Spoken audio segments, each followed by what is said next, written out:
the irony. The guy who tried desperately to disqualify America's first black president from the Oval Office now looks to be disqualified himself. All that and more now on Graph's Grievances.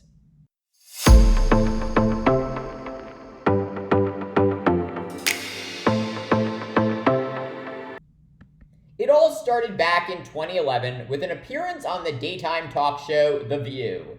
Donald Trump suggesting that the current president of the United States, Barack Obama, was not eligible to hold the highest office in the land because he wasn't born in America. Trump slyly telling the co-host, quote, "Why doesn't he show his birth certificate? There's something on that birth certificate that he doesn't like."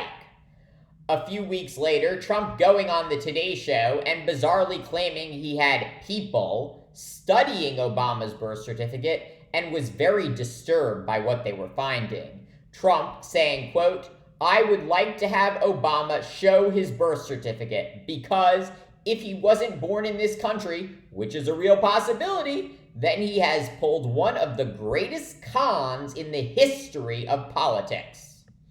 And from there, it was off to the races.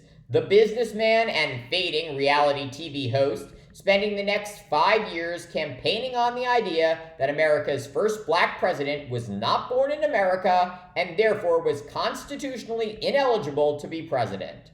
Trump falsely telling interviewers that Obama was born in Kenya, raised in Indonesia, and that his birth certificate would show he was a Muslim.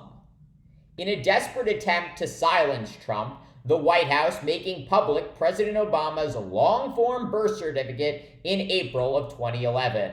The document, still accessible on whitehouse.gov, showing Obama, America's 44th president, was born on August 4th, 1961 at 7:24 p.m. in Honolulu, Hawaii. Of course, this release showing President Obama was born in America, only giving Trump greater attention and fueling his racist campaign of hate that would land him in the White House in 2016. In addition to being a natural-born citizen of the United States, the Constitution details other requirements necessary to serve as president, including being at least 35 years of age and having been a resident of the United States for 14 years.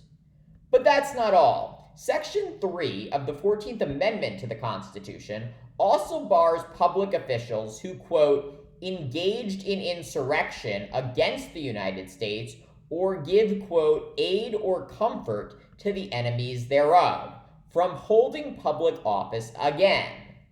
And it is this post-Civil War provision of the Constitution that is newly relevant today as former President Donald Trump seeks to return to the Oval Office. After losing re-election in 2020, Trump sought to overturn the results by intimidating others to alter vote counts and pressuring Vice President Mike Pence to violate the Constitution.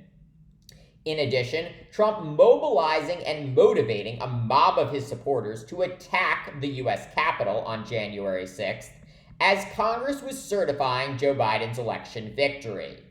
Trump then remaining silent for hours as the riot he instigated unfolded and members of Congress and their staff went into hiding, fearing for their lives. And even after the attack was over and Congress was able to certify Biden's election victory, Trump would not quit, the former president vowing to issue full pardons and a government apology to the Jan 6 rioters who violently and viciously attacked law enforcement. As the prominent conservative law professors William Bowd of the University of Chicago and Michael Stokes Paulson of the University of St. Thomas argue in a new article, quote, "The bottom line is that Donald Trump both engaged in insurrection or rebellion and gave aid or comfort to others engaging in such conduct.